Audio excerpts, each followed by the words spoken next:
Presiden Republik Indonesia untuk Timur Tengah dan Organisasi Kerjasama Islam periode 2015-2019 kepada Yang Terhormat Dr. Alwi Shihab.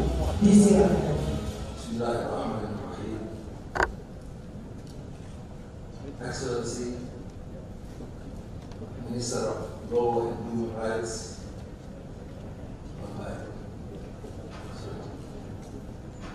Excellencies, Ambassadors, Head of Mission, distinguished guests. First of all, I would like to thank the organizer who asked me to give very brief remarks. It's an honor and a privilege to be here with all of you participants. In reality, diversity is an undeniable part of life and one of God's designs that needed to be appreciated and accepted by all of us. Diversity and harmony in a country or a society is a sign of our country's maturity in its thinking and in its civil society. The same would be said for any religion. The further away from acceptance of diversity, the closer it is to the unwanted cancer of religious extremism, which has been proven time and time again to be so toxic and harmful. A fact that has been established once and for all is that God has created its people in all shapes, size, color, and faith. And through these differences, people are to be evaluated in their godliness by how civil and courteous they act towards people of different characteristics. However, recently this fact has been ardently challenged by a small religious group who ironically view themselves as pious and pure and the only most correct one. They practically deny the practical application of tolerance. As part of the society, we must be aware of the reality of differences in life and should manage the differences through tolerance. In daily life, one encounters diverse situations and must work to establish a systematic structure beneficial to all members of the society. Each nation in the world faces many challenges in its interreligious life, but some are able to develop a successful and meaningful one. Yet another tried ambitiously to establish interreligious order and harmony, but unfortunately unsuccessful. It is indeed difficult to draw a line on the level of tolerance between one plural nation and another. There are many factors which influence the acceptance of religious tolerance amongst the believer in a certain country and absent in another. However, all agree that the greatest challenge of establishing tolerance among the people is the growing presence of radical view, which sometimes triggered by racial and political factors. Learning from the history of civilization, most of the time radicalism causes schism, conflict, and violence. The presence of radical view brings about extremism, both in attitude and thought, which in turn nurture the seeds of conflict. These seeds of conflict disturb harmonious interaction among the same religious group or interreligious one. This unpleasant phenomenon is a contrast from the main values presented by the great religions, namely to espouse peace and harmony in daily interaction among religious communities. In today's world, we are witnessing instances where certain religious groups are drawn to argue to insult, to express hate, and to blame whom they differ. They go even further to claim to be the righteous group and disqualify others. They pursue an attitude of hatred instead of finding a way of compromise and mutual respect and understanding. It is not easy to find answers to the absence of unity and connectivity among religious groups, while every religion comes to bring a strong bond of faith between them. As it is known that Jews, Christian, and Muslim share the commitments to bear witness to the oneness of God and His prophets, believe in revealed books, all of these principles are not enough to unite the body and soul of those radical groups.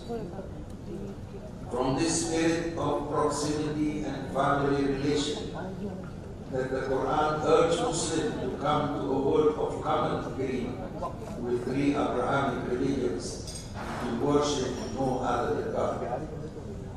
In today's world, dialogue and tolerance are basic requirements for human harmony in the current violent world. Major religions, Islam, Christianity, Hinduism, Buddhism, Jews, and other religious teachings, though different in terms of theology, have one thing in common. Each teach love, compassion, submission to the supreme opinion, and respect one another. What we must acknowledge, that the road is long and windy, yet we ought to try and develop a model for peace and understanding between religious communities, one step at a time. Peace can only be reigned among societies who strive to know one another and respect one another. Knowing one another means sharing one's deepest and dearest beliefs and ideals with one's fellow human beings. This is where interfaith dialogue can play a significant role. All what have been alluded to above constitute an important pillar and basic ingredient of the program we are pursuing and working on, namely the cross-cultural religious literacy, one of the main topics of this session. In response to the growing percentage of intolerance and radicalism among Indonesian religious teachers, the program aims to educate and enlighten teachers whose role is so profound in preparing young people who will be eventually become the future leaders. We all agree that teachers are at the forefront of protecting their communities from the influence of religious intolerance and extremism. Hence, they need to be equipped with enough knowledge of different religious teaching. Countering and preventing intolerance and radicalism can only be achieved by education. I'm sure we all agree with this. Education is very important in the life of all of us. The program also put emphasis on accepting diversity by taking a middle path road in which mutual respect and understanding to be upheld. A middle path for the new world civilization, among others, to respond to the current situation where crisis of civilization, of religious radicalism and extremism is taking place in many parts of the world. Meaningful step toward the recognition of one community of faith on the right and dignity of the other started with the Church Declaration on Non-Christian Religion at the Second Vatican II in 1963-65. It represents a clear departure from the exclusive stance to an embraced position toward world religions. The problem of today's world no longer of theological disagreement, but rather of a land, over human rights and dignity of people. The issue of religious fanatism and exclusivism has moved to the issue of humanity. People of faith today are sailing on the same road, facing the same predicament of a world dominated by selfish interests. Let us work and hope, and God bless all of us. Assalamualaikum warahmatullahi wabarakatuh. Bapak Ibu yang berbahagia, selanjutnya mari kita dengarkan bersama formal greetings dari Director International Center for Law and Religion Studies, Brigham University. Kepada yang kami hormati Dr. Brigham, disilakan. Good morning. I too am grateful for the opportunity to welcome all participants. I would like to congratulate His Excellency Professor Leimena Institute, Ph.D, Minister of Law and Human Rights of the Republic of Indonesia, as well as the Ministry itself for convening this important international conference. I also congratulate Matthias Ho, Executive Director of Leimena Institute, and his formidable team for their important role in our gathering. I'd like to reflect briefly on the components of the rather lengthy title to today's meeting, because I think each is actually very important, and each has been chosen carefully. First, this is an international conference. Holding such a conference is a major accomplishment, especially in such difficult and challenging times. Here, we have come together to listen to each other and to learn from each other. In a polarized world, it is meaningful to bring together such a broad and diverse group of people among whom we find ourselves today. Our conference focuses on cross-cultural literacy. One of the important things we can learn from the Leimena Institute is the power of working to establish cross-cultural religious literacy. They are doing this on an impressive scale, focusing on training already nearly 6,000 teachers. Part of the genius of their training is that they ask Muslims to teach Islam, Christians to teach about Christianity, and Jews to teach about Judaism. In a world where religion is all too often a weapon rather than a tool of peace, it is hard to exaggerate how important basic religious and cross-cultural literacy has become. The Ministry of Law and Human Rights is the principal sponsor and host of this event, which is itself incredibly significant. We are so grateful to have Minister Alwi and his leadership, which raises the stature of this enterprise. He was the keynote speaker at a conference we helped organize at Oxford University in July, and his message was important and memorable. And we're looking forward to his keynote speech here in just a few minutes. This conference also commemorates the 75th anniversary of the UDHR. On December 10th of this year, we will commemorate the 75th anniversary of the adoption of the Universal Declaration of Human Rights by a unanimous vote of the General Assembly of the United Nations. I've been thinking about the landmark of 75 years. It is approximately the measure of a human life well lived. There may be a few of us in this room who were alive in 1948, such as Foreign Minister, His Honorable Alwi Shihab, who just welcomed us.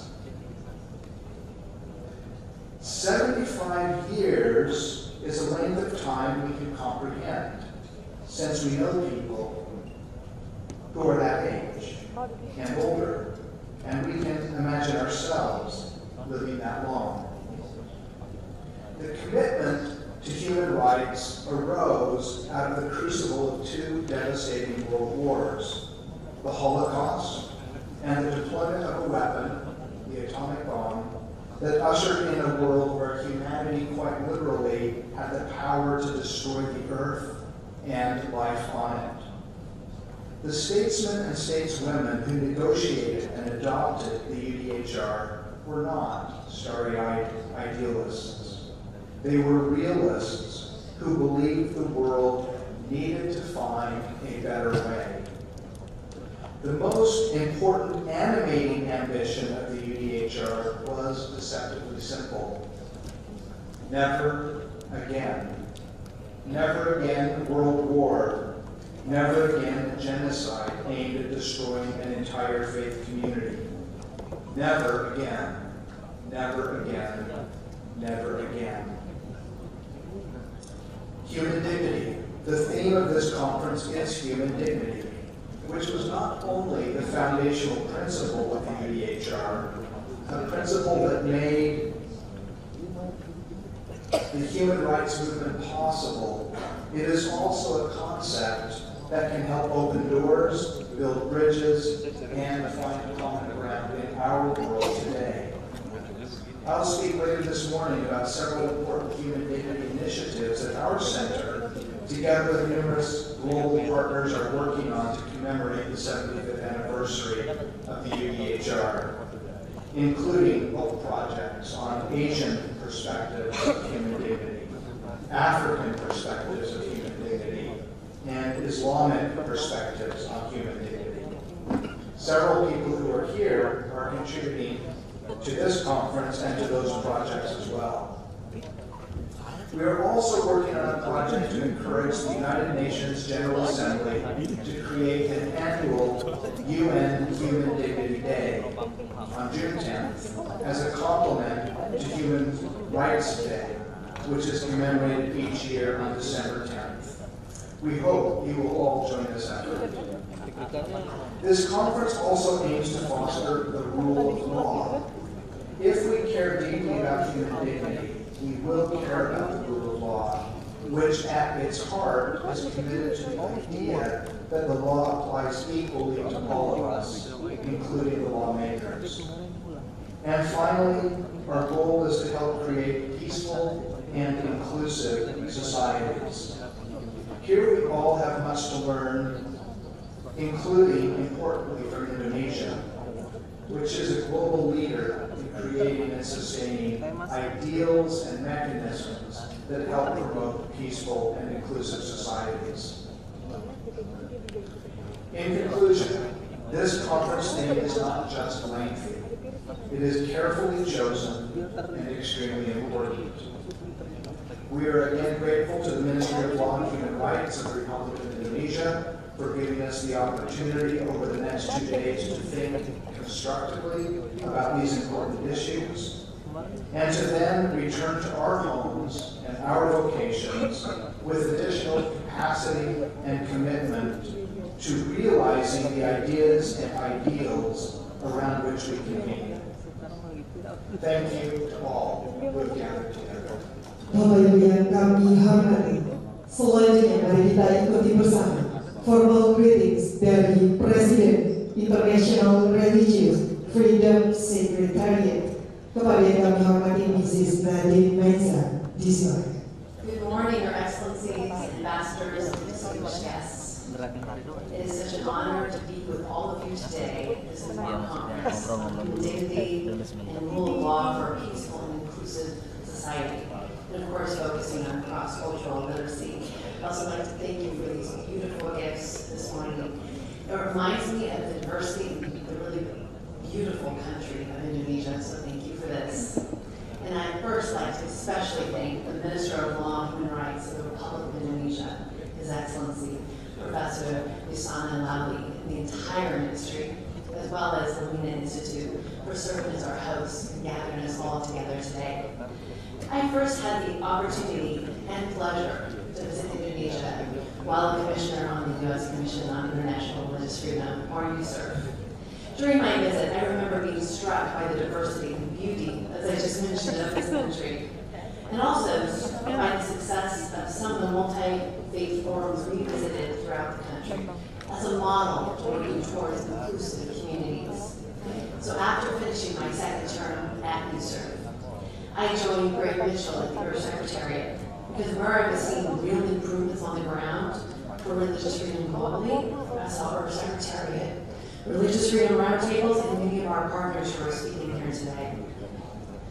Traditional advocacy by itself has simply not been effective in reversing worsening of religious freedom conditions globally.